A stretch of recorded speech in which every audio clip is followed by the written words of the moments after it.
What's going on, health and wellness family? Health is King is back again with another video.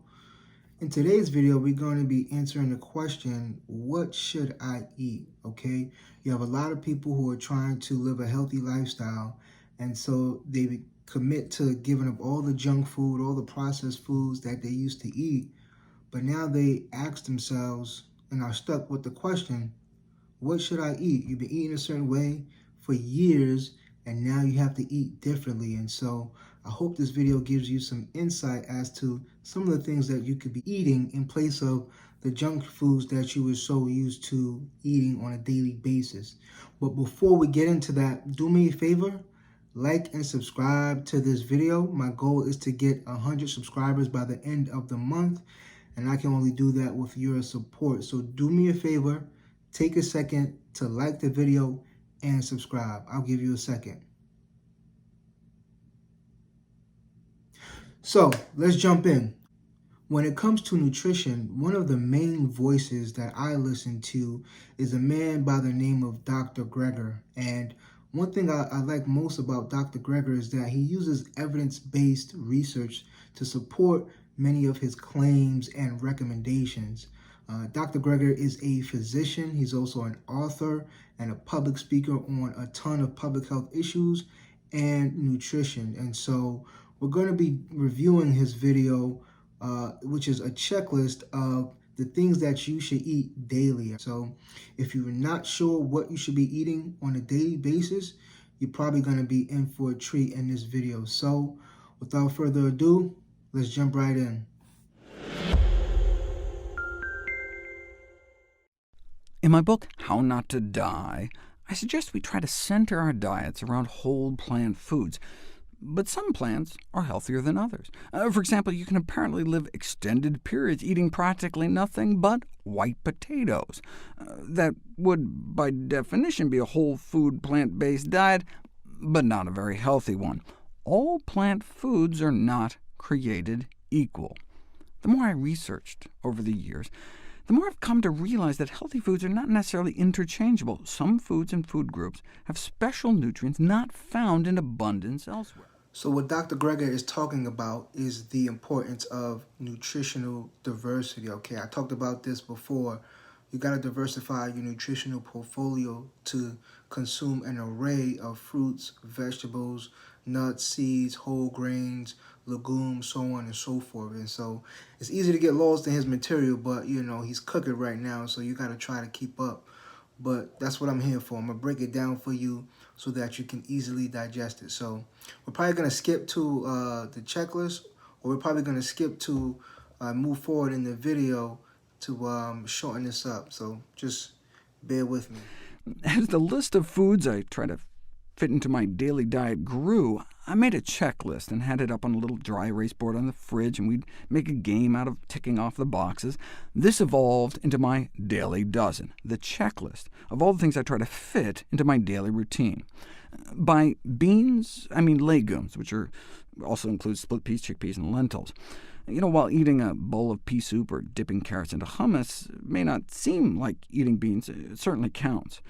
We should try to get 3 servings a day. A serving is defined as a quarter of a cup of hummus or bean dip, half cup of cooked beans, split peas, lentils, tofu, or tempeh, or a full cup of fresh peas or sprouted lentils.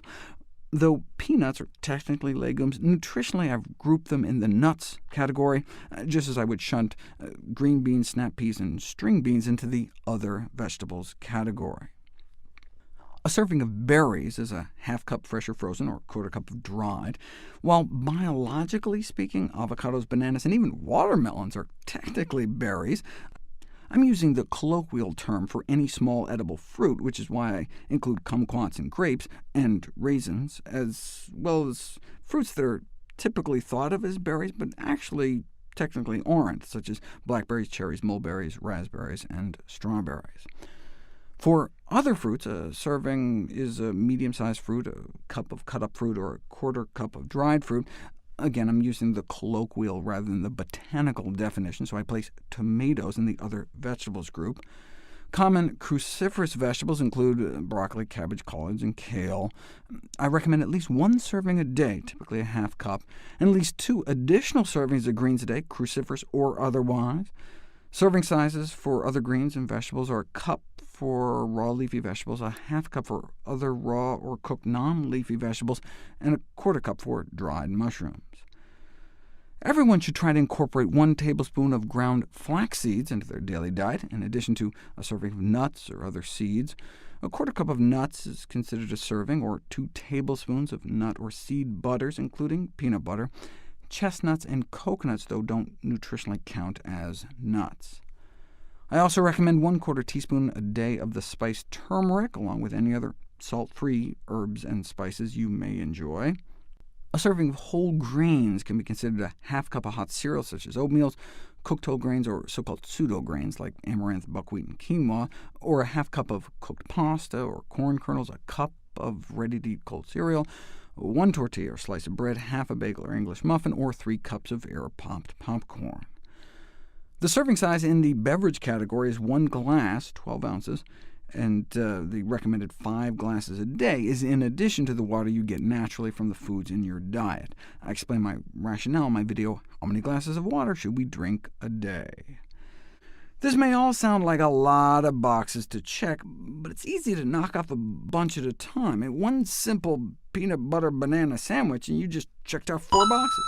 Or imagine sitting down to a big salad. 2 cups of spinach, a handful of arugula, a handful of walnuts, a half cup of chickpeas, a half cup of red bell pepper, and a small tomato.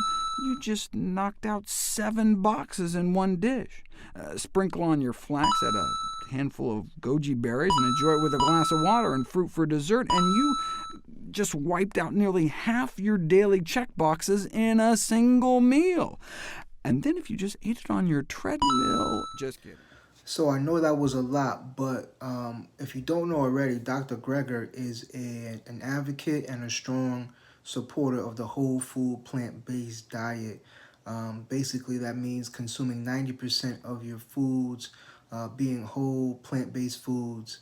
And so if you're not aware of that type of way of eating, I suggest you go do your research on that. I'll probably put a link in the description so you can learn more about it. But a lot to unpack, okay? He talked about nutritional diversity. He talked about all the different types of foods that you can consume on a whole food plant-based diet, and even went into the serving sizes, which I won't touch base on this video, maybe another video. I hope you all learned something.